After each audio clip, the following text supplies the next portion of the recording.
Hello, everybody. My name is Ken Masson. I am the co-president of the Rotary Club of World Disability Advocacy. We are a club that focuses on the human rights of people with disabilities around the world. We're an advocacy group, so we're always promoting and talking about advocacy and educating people and bringing awareness in different areas. And there's a huge area in that. And we have with us today, and now I can say we're like an old friend at this point, Jeremy. I think it's 5 years that we've been knowing each other, and I think I mentioned before that the way we got together was pretty cool. But that's a whole nother story for another day. Today we have Jeremy with us, and I'm going to let Jeremy. Why don't you go ahead and introduce yourself? Thanks, Ken. It's good to be back on air with you. So my name is Jeremy Opperman. I live in Cape Town, South Africa, and I'm a Rotarian. I belong to the Rotary Club of the Rotary District 9350, and my Rotary Club is Newlands. But I'm also a honorary member of the world, the World Disability Advocacy Group. Because I was there from the start. I'm a blind man in my 60s, and my job, I suppose you could say, my living is made from disability inclusion, both at a corporate level, NGOs, state, wherever I can find opportunities to put out there the issues around disability inclusion, disability rights, accessibility, everything that has a linkage to disability in the diversity family. But inclusion is the easiest way to unpack it. That's me. Okay, very cool. Well, there's much more to you than that, but that would take an hour of our discussion of who you are and the things that you do. And today we wanted to talk about audio description. Jeremy, is audio description a new thing, or has it been around for a while? Well, I suppose in a global sense, it's newish. It's about 45 years old. As a systemic entity, it's essentially created. I mean, there are opposing views about this in terms of its origins. So there are a couple of almost mythology now about its beginnings, and it's got a rather quaint. There's some rather quaint anecdotes about how audio description was used and was in fact practiced, and in a sense. If you think about radio, and particularly radio shows, radio drama, that's classic audio description in a sense. Not only is there the exciting narrative of the play, but in order to get things across to you, they had to employ a great deal of audio description so that the listener was captivated. So in a sense, that was something of what you could explain. You could say, but in the accepted history is a man called Joel Snyder, Dr. Joel Snyder, PhD, who lives in Washington, D.C. And he is attributed as being essentially the father of audio description, and I'm privileged to know him and have met him several times. He's a terrific chap, and he's an old thespian and English teacher, and he started this by audio describing in theater in America back in 1981, which gives you an idea how old it really is. And he's grown it, and it's now a global industry in many countries. Where audio description is practiced, mostly in the arts, in the television and film genre, and some countries have really embraced it in a theatre point of view.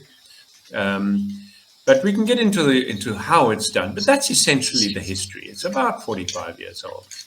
Okay. And it's great, and it's grown. It's an enormous industry now. And I know you and I talked in the beginning of when people make presentations, they need to do an audio description of their slides that they're showing at meetings. That's a basic of what we're talking about today, but I think we're talking about much more today because I know you. Can you describe to me what is audio description? Sure. So, Joel Snyder wrote a book called, essentially it's about audio description. It's actually his PhD thesis. And in it, he talks about making the visual verbal. And so I'm attributing that to him, which is right. And so that's essentially what it is. It's picture anything that you can that is visual and endeavoring to make it verbal. So describing something, and it could be a graphic of a maths problem. It could be a map. It could be a cartoon. It could be a film, a play, a sports event, a museum piece, a piece of art. Anything that is essentially visual, you are ensuring that there is a audible narrative associated with that to explain it to people in the most captivating way. That's the point. Audio description works best when it's inclusive and immersive and captivating. That's what it's all about. I could give you examples, if you like, of good audio description, and show you how the application is very exciting. So it's got a very broad application, which is why it's so exciting. Why don't you give an example? That would be great to hear that. All right. So here's one for you. So there's a famous cleric. He's dead now. The late Archbishop Desmond Tutu. Mm-hmm. And very famous. I'm sure you've heard of him. He's world famous. He died a couple of years ago. Terrific man. Absolutely terrific man. Iconic smile. So let me describe something for you. Now, bearing in mind I'm blind, so I've never seen this picture. So I want you to picture Desmond Tutu. He's an African man. He's got very little hair, often shaved at bald. And he has a skull cap, as the clerics do, the Anglican do. It's a red scarlet skull cap, wearing a deep red cassock. On his chest is an enormous cross hanging from a chain, so it's about his sternum. He's wearing shiny dark shoes, and you can just see dark trousers peeping out below the cassock. And he's holding his hands behind his back, and he's looking somewhat into the sun. You can see that he has a very expressive face. He's not young in this picture, so you can see wrinkles, and you can see slightly tinted spectacles that he's wearing. And what's very important is looking where he is, and he's standing, and you can see stones and rocks around him. But he's standing on a fairly level surface. And it is, in fact, on the very edge of Table Mountain, which is our iconic mountain in Cape Town. And he has his back to the bay, which is called Table Bay. And there's a wonderful bit of symbolism, because on his left shoulder in the bay, you can just see through the haze Robben Island, which of course is the island where Nelson Mandela spent 19 years of his 27-year incarceration. And so this is a picture of Desmond Tutu on Table Mountain. What do you think? Is that a decent audio description? Yeah, no, it sounds good. But and of course, that is an audio description, which is different from an image description, which would not necessarily be audio, but would be so like all text would be a text description. Yes, but you could exactly right. In fact, you're seeing it more and more now in mainstream media. We're using screen readers either on our phones or on our laptops. We see this it's called alt text, but you wouldn't go to that that depth, but there is still quite a lot of depth these days. I noticed. I mean, I was looking at the BBC just now, and there was it literally says a particular prominent politician wearing a dark suit, red tie, white shirt, gesturing with his hand. There's a microphone in front of his face. So that's quite useful. The problem with alt text is that you don't always know who the individual is unless they make a point of telling you it is Desmond Tutu. It's unlikely that the alt text would go into the kind of depth that I've just done. And I'm trying deliberately to apply color and texture to a visual image that I've never seen, Right. but I'm intimately acquainted with because other people have explained it to me and I've internalized it. Okay, that's interesting.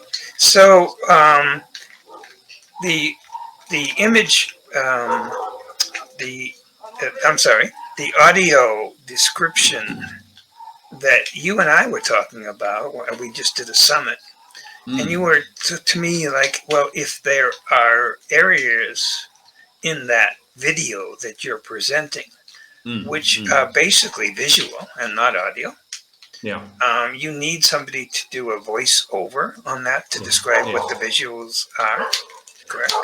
Well, at least to give an idea, to accompany it. See, the reason I was pointing that out was you have a wonderful menagerie behind you, it sounds like, Ken. I'm going to shut my mic off while those dogs are barking. It's not mine. So, so the reason that I was bringing that up was what is very common, particularly in organizations like Rotary, for instance, where they put out publicity videos.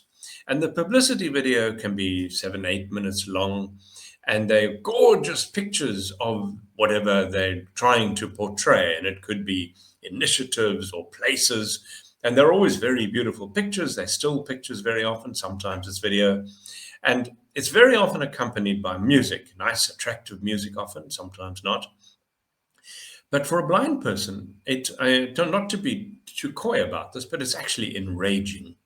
We have to sit through 8 minutes listening to arbitrary music, knowing that everyone around us in the conference, let's say, is watching and seeing something, and very often with captions at the bottom, depicting whatever it's depicting. And so when I served on the Rotary International's DEI task force, I tried very hard to get across this message that we need to stop this thing of putting out these videos with just music and graphics and subtitles. You need, or captioning, you need to either have an audio descriptive track where you describe it, and that would work. Even with the music, you could actually do that quite well.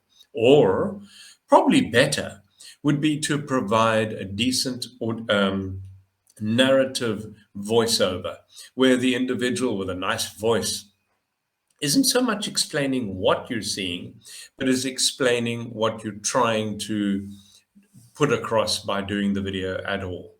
And that, to me, it's almost like a documentary. That would be ideal. And plenty. But all we need is something to work with. But if you just have music and you guys have the visuals, then that doesn't work for us. And it's very annoying because it's done far too often.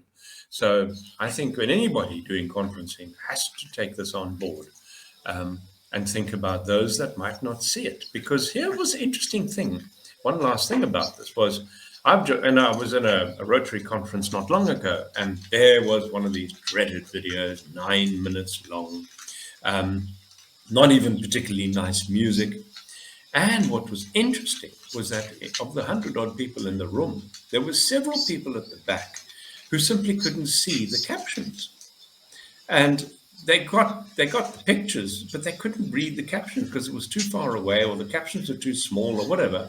And they were annoyed themselves, and they also could have used something in an audio sense. So that was what we were talking about, the importance of remembering that quite a lot of people don't actually see very well. Either they are the legally blind like me, or older people who just don't see particularly well, for instance. And there's a lot more people than you think, actually. And so we need to, this is where inclusion is so important. We're taking into account those that also require acceptance and inclusion. And it just takes a little bit of imagination and paradigm shifting for us to be able to offer this. Okay. Yeah. And so, sorry, there are different laws in different countries. So is it a requirement actually by law in some countries that things are audio described? It is. It is. It's the law is not a law on its own. The law is usually associated with the whatever broadcasting legislation you have. So that every country would have an act which prescribes certain do's and don'ts in terms of broadcasting. And so it would fall into that. Now, America is a great example of this. In 2009, Barack Obama, in fact, was instrumental in ensuring that no less than 10% of media content was made accessible through audio description. Now, that has grown in size. At the same time, by the way, it's important to point out that for those that can't hear, for the deaf, both the capital D deaf and small d deaf, there must be an augmentary facility such as closed captioning or subtitles. There is a difference between the two, but that's not important now. But to be able to provide captioning as well. So the very rarely do you see one without the other. Sometimes they focus on my country. Ironically, we don't have audio description built into our law, sadly. And there is talk of closed captioning being built in for the deaf community. But we don't, in fact, have a legislated thing yet in South Africa for audio description. More's the pity. But, you know, it'll come in time. Okay. So I would imagine that it's not something that everybody, an amateur, shouldn't try to do it. I mean, you have to, am I correct on that? It's better to hire a professional to do this for you. It's true. And I would agree. It is always better. But you'd say the same thing with videography. I mean, you wouldn't give this is expensive media. Media is always expensive. Editing is the most expensive part. So this is a very expensive exercise. So you wouldn't give your videographer to somebody that was not particularly good at it. Similarly, however, I must tell you, you've opened up a bit of a hornet's nest there, because it isn't always appreciated what is good quality audio description and what is not. What we're seeing lately is some of the cable providers, and an example of cable would be Netflix, Amazon, Apple, that sort of thing. And what we're seeing is that they're ticking a box by providing audio description, but the standard of audio description is very often decreasing. And now that's interesting, because what this brings up is a classic ableism. And our ableism is where non-disabled people think they know enough. One example of ableism would be a non-disabled person, an able-bodied person thinking they know what is good enough for a disabled person. And in this context, you'll get them saying, they get quite defensive when you criticize their audio description. And it's almost like they're doing us a favor. And we're seeing this more and more now, sadly, is the audio description sometimes is getting poorer. You can see it with certain companies. We learn to identify which companies do better audio description than others, which cable does better audio description. And so, yes, to answer your question, you're absolutely right. However, what makes good audio description is where you have blind verifiers. Now, a verifier is someone who sits and listens as it's being recorded or as the script's being written. He might read, or she might read the script, the audio description script, and would say, no, that's not descriptive enough, or you're focusing on the wrong thing, or you've left this out, or what race is the person? That's surely significant. What color is her hair? Is it a man or a woman? What do they look like? So I'll give you an example. I'm watching a show right now, and the audio description is very, very, how should I say? It's not slapdash, but it's very basic. It's not sufficient, and it's a show called something about lightning, and it's essentially about President Garfield and the man that shot him. And nowhere are they actually, not once have they described what Garfield looked like. Not once. And I went through the first episode and I was incredulous. I would love to know how big is he? What color is his hair? Is he bearded? Does he only have a moustache? Does he have both? Neither. What clothing does he wear? Describe it. Why wouldn't we want to? So your question was, inadvertently, you kicked over a hornet's nest there, I'm afraid, Ken. So expert is a relative thing, and blind participation is essential if you're going to do good audio description.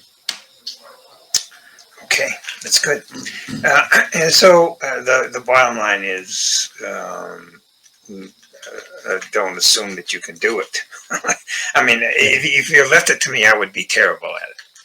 I would leave out a lot of detail, and I would say, oh, there's a guy in the room, and there's two other guys with him, and there's a woman in the back. It's not telling you anything. Well, so that's why, and this is why Joel Snyder's work is so important, because he makes us very clear, and for 40 years he's been running training programs on how to apply audio description in the movie context and in other art media, museums, that sort of thing, because it's a science. It's not only an art form, it's a science. Also, Ken, in a movie, the dialogue is crisp. You've got music to take into account. You've got dialogue. And somewhere you've got to squeeze in the audio description so that you don't bump into the dialogue and you don't overlay the music too much. And so that's the choreography of timing is unbelievably precise. So we're talking tenths of a second here. So the audio description script must be written having a very intimate understanding of the length of every bit of dialogue to see where the gaps are. How much can you put in that gap? Okay, we've got 1.76 seconds. You can actually get quite a lot in if you speak fast and if and not a narrative, but you could put a couple of things across. And she ran for the door. I said that in probably that amount of time, and so. It's not an easy thing. It takes a great deal of skill and practice and expertise to do it. What is interesting, of course, is that the AI, I wanted to say the dreaded AI, and I suppose it's not dreaded, is just so pervasive and so extraordinarily dominating at the moment that you can't do anything without AI somehow coming into the picture. Now, AI is being utilized more and more. Firstly, there are increasing numbers of apps that can actually do an audio description of a short clip of a video, like a TikTok video, or and many of the networks are doing this, or rather the cable television networks are employing AI as voices. So rather than using a human voice to record, they're actually writing a script, but they're using AI to do it. Now, you can spot the AI voice. They're very good, it's true, but you can still spot them. They're not as good as a human yet. And that's the point. It probably will be. There's a time it's going to be as good as a human. I think that's kids heading in that direction. Sure. Yeah. And what do you and now you kind of answered this question, but so is it eventually then AI going to replace the human element here? Are we heading in that direction You as far mean as audio in audio audio description? Yeah. No, no, I don't believe so. I don't believe AI is ever going to actually manage to write the script appropriately. It's just simply, well, I suppose I need to put the classic yet. And I'm not sure. You need a human element. You need a human eye, and you need a blind perspective. And this is, as I've said before, it's worth repeating. It's worth repeating that you can't do decent audio description without blind participation. And I hope audio describing companies are listening to this, because some of them are making this tragic error of not including blind people sufficiently. Which is why I don't think AI will ever be able to really do it on its own successfully. It could do it practically, no question. It could do it right now. But would it be good AI? I mean, would it be good audio description? No, I don't believe so. And I don't want to get off the subject, but I mean, AI is now moving towards replacing sign language people. And the issue that they have, which I think they'll overcome at some point, is that the AI sign language signer is very cold, no expression, just moves the hands, and that's about it. So that human element is not there. But I believe that they are going to perfect all that kind of stuff. So I mean, it's a very interesting topic you raise. I mean, as a disability inclusion specialist, I pay attention to the deaf situation, and they have an enormous frustration. And one of their biggest frustrations is that there are not enough sign language interpreters, or there's not enough budget to pay for a sign language interpreter. And or there isn't the, there isn't the inclination to provide one, right? And I think AI could provide a very useful service, all right? So it might be cold, but it's unlikely to be too inaccurate. And I think that could be very useful. And I think I wouldn't poo-poo the idea of AI and sign language. Like audio description, they'll probably say it's never as good. And they're probably right, but it's got application. And so, for instance, an AI audio description of a corporate video would be fine, would be absolutely fine. And there would be no reason why you shouldn't do that. I'm talking about things which are emotive and where you need a bit more heart and human element, like a movie or a really beautiful artwork. And I think it's important to have the human element. You want a bit of a pulse to do that well, I believe. But I think there's a strong case to be made for AI and sign language. And I'm sure people can make a strong case too for AI and image description too. Probably. Jeremy, as much as you and I believe in the human being, I think we're heading in a direction where AI is going to probably replace things like this, and they will. It's just easier for the corporation to go rather than go out and hire a company to do it. Sure. Yeah. Which is, of course, quite tragic, because it means there will be jobs lost in many fields. But that's a whole other discussion we can get into one day. Yeah. So we're like about 15 minutes left. So let me just give a little advertisement here for the club. Again, we're the Rotary Club of World Disability Advocacy. We've been around we're in our 5th year, I think, at this point. And we've grown to the point we're in more than 30 different countries. So we're a virtual club, so that makes us different to many Rotary clubs that are both basically meet in person and serve the local community. Our community is the world, basically. Our focus is on people with disabilities. Our focus particularly is on advocacy for people with disabilities. And we have at this point around 80 members. It could be much bigger, Jeremy, but we got to control our growth. So, there's so many people interested in being involved in this, and that's what I'm getting to at this point. I actually So think I that, want to add something to your story there about the club. Is that I think what's special about the club is that there is an extensive friendship circle as well, mhm, which you can keep your arms around quite neatly. You mhm, with the various WhatsApp groups and other ways, mhm. and I think the friendship circle is enormously important. I think that's something that Rotary needs to embrace more. Frankly, is embrace the friends of your club as much as you embrace your members. Yeah, Um, because I think the issue of Rotary is going to have to change simply because the world is changing. yeah. Younger people aren't as clubby as older people, um, and so we must be open to change. And very much so, Jeremy. And that's once again another discussion that we could do in one day.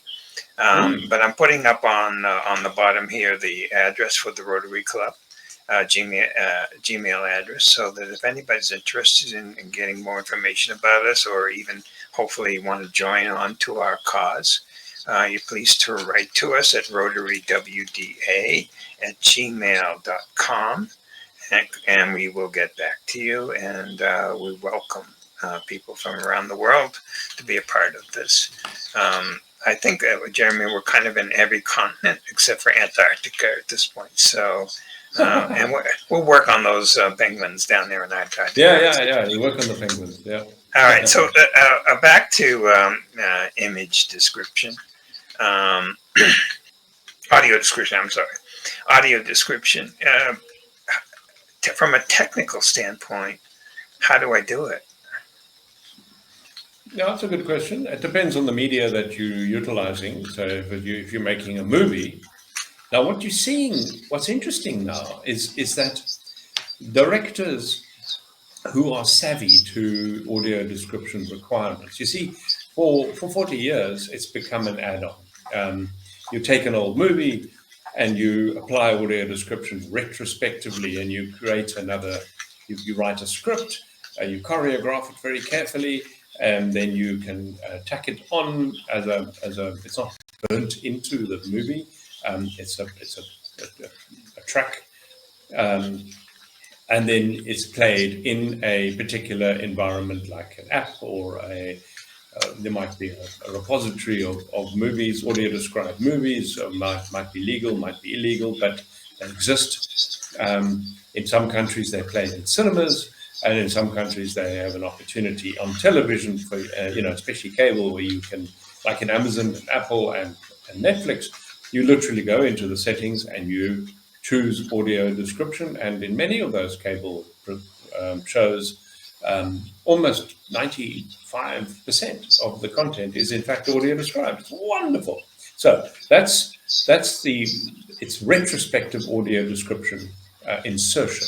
However, now that audio description has become more embedded, savvy directors are beginning to write their scripts, their actual scripts, and direct the movies, understanding that audio description will be part of it. And so the audio description is built into, in a sense, at the same time as the production of the movie. So how it's done essentially is as I've said, scripting is essential. You can't wing it. The only time you wing something is when you do what's called live audio description or real-time audio description. And I was privileged to witness a good friend of mine doing it the other day, and there was a dance sequence. It was a very beautiful dance that was done in another city in South Africa called Durban. And I was at Africa's first audio description symposium last month, and I participated in it. And there was a dance sequence called New African Dawn, and it features a gazelle and a lion, or a lioness to be precise, obviously done by two dancers, in this case women. And they were geared up, not in an exhaustive way. It wasn't a disguise, but the one was clearly a lion and the other one was a gazelle. And there was complex music and complex dance sequence and a underlying narrative, if you like. No speaking, but you could clearly see what is going on, apparently. And so My friend Deborah, who is an associate of South Africa's only audio description company, Shazison Accessible Media is their name, and Deborah did a live, real-time audio description of the dance, which was incredibly difficult and taxing, and she did it superbly. She's got a beautiful voice, which helps. She's an artist herself. She's a writer, so she's very literate, and she did a superb job. And I got it. I find dance to be a bit ho-hum because I don't get it, you see. But this is the first dance that I've really enjoyed. I loved every minute. I got it. I knew what was going on. And I found myself holding my breath at tense moments, all because the description, aided by the beautifully choreographed and cleverly thought through depiction in the dance, was successful. So I had a great experience of something which is almost always not understood by blind people, and I got it. So that's an example of real-time audio description. So that's how that would do. The alternative is scripting. So whether you're doing a static artwork, like for instance, I tend to specialize more in artwork and in pieces, installations like sculpture. That's my preferred genre, if you like. I love sculpture and I love museums, and I love nothing more than to script and record an audio description of, let's say, an iconic sculpture. And it might be a bust of somebody or a life, like I've done one for Nelson Mandela, a particular sculpture. Now, what's important about this is the scripting. So I don't wing it. I carefully script it. And that's what happens in movies and television shows and plays as well. But let's just talk about movies and television for a moment, where, as I've said, it's an exhaustively complicated choreograph between the existing dialogue and music and the gaps. What can you get in where? And then you've got to script that to the nth degree. We're not talking, there's no wiggle room here. And then it has to be read, to be recorded. And that in itself is extremely difficult to read convincingly, putting emotion in your voice without, they're not supposed to be another actor. They mustn't put too much emotion in, but still there has to be something of a heart there. It's not good if it's clinical, I believe. But so that's essentially how you do it. And then it's, you create that track and you then package it as a movie with audio description attached. That's about the size of it. And you and I have struggled just to get some organizations to turn their closed caption on. So I imagine audio description is way underutilized at this point. Is that correct? 100%. Yeah. Absolutely. It depends on the country. Some countries are superb with it. My country, for instance, is not good. It is absolutely awful at understanding audio description, embracing audio description. Our television network refused to participate, and outside of a couple of experiments, they haven't done anything with it. So it's been up to Shazison, frankly, to actually do something about it. And to their credit, what Shazison Accessible Media has done is they've taken a bunch of local movies. They get funded by one of the film commissions here, and they take a locally made movie by local young movie makers, often in vernacular. In other words, they're not doing it necessarily in English, and they'll provide audio description in vernacular or in English for a local movie, which if they didn't do it, no one would. So we don't need to do your Hollywood movies because they already have audio description almost always these days baked in there. What often happens, though, is that the audio description track isn't bought by the local entity such as Netflix. I find that enraging, where I'll go into the settings and I'll see there's audio description in Portuguese, Italian, Spanish, and French of a movie, but there won't be an English one. Now, that doesn't mean it doesn't exist. It means that some clown in procurement didn't know that that's what they had to get. So there's a lot of work to be done, and Yeah. it's a work that needs to be done not only for those that have sight disabilities, but also for those who have sight and better understand what a non-sighted person, maybe that's not the right term, a blind person, can understand. Like you just gave an example that I probably sadly didn't think about, and that's when you go in the museum. You need an audio description of what is what's in that museum, a picture or a Yes. sculpture or whatever it might be. So museums. That's huge. Enormous application. Now that Yeah. isn't particularly well done ubiquitously ever. Some museums do it well, very few though. I'm talking all over the world here. I mean, Yeah. I've been into some of the best museums in the world, and I was appalled at the lack of audio description. Yeah. Some people conflate, be careful, there's a difference between audio navigation and audio description. Many museums give you a little device and headphones, and it helps you navigate through a specific installation, or let's call it an installation. And that's not the same thing. That's just taking you from one exhibit to another with very little actual audio description. Audio description is very different, where you're looking at an exhibit and then it goes at great pains to describe the exhibit. Audio navigation never does that. And what's very frustrating is when museums can't tell the difference. And they argue with you. No, we have audio navigation, it's okay. No, you don't. You don't have audio description.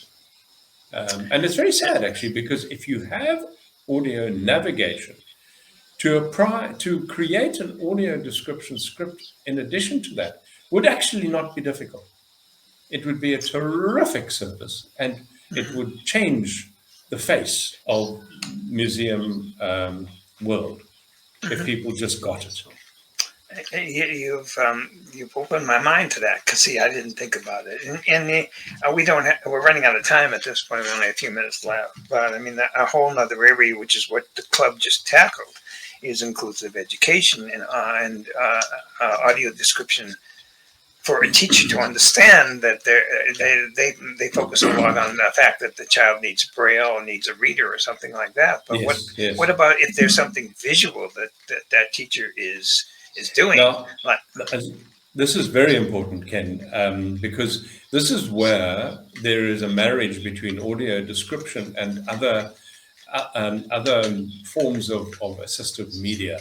So, for instance, the tactile experience, I can't emphasize that enough, how important the tactile, the opportunity to be tactile, for instance, in a museum. Now, many museums are very precious about their exhibits, and I understand that. But what we're seeing a lot in Japan and India, particularly Japan, is they're creating 3D facsimiles of an exhibit, so that you can fiddle with it and play with it and feel it, which gives you a whole new level. Now, what this also does is it gives us an opportunity in education. And so audio description, it begins to get a little more broad around the edges and turns into more of a broader assistive media. So, for instance, mathematics has been one of the trickiest things to teach blind people, particularly around where there are complicated formulas, which are very hard to get across in Braille. Many of the learners might not be Braille users, and teachers are often not necessarily skilled enough to get the message across. And this is where audio description and the tactile experience and various apps that can interpret graphics are hugely important. And so audio description, it's not an adequate term now in the context I'm talking about, but it plays a massive role in good education for the blind, and not just for the blind. It opens up now. But yes, you're absolutely right. Also, graphics, any graphic. like a graphic novel. Now, the other day I heard a graphic novel. Now, so that's quite an interesting thing. A graphic novel is a visual concept, and I heard one in audio the other day, and it was great. So you had the graphic novel being read, but you had, similarly to a movie, a track provided for the description of the graphic being just, the appropriate graphic on the page. Now that was an eye opener for me. It was great. So it's a whole new game. So yeah, audio description's got terrific application. It's been a fascinating discussion that basically only touched upon the surface of this whole thing, and we need to maybe get people start thinking about where it's going to be used more. So Jeremy, we're at our last few minutes here, our last seconds here actually. If I had a producer, they'd be buzzing in my ear, telling me, your time is up. But before they do that, people want to get in touch with you. How are they going to do that? It's very simple. You can just contact me through email. It's the best way. And that's Jeremy, that's Jeremy, at disabilitydesk, one word, disabilitydesk.co.za. Okay. And I hope they do. And I hope we've encouraged a few people out there to start thinking about this more. And start even the visual people also to think, oh, well, if I couldn't see this, how would I know what I'm looking at? I mean, you also opened the door, and I don't want to get into it. We're running out of time here, but a dance, I never thought about that obviously a blind person can't see dance. And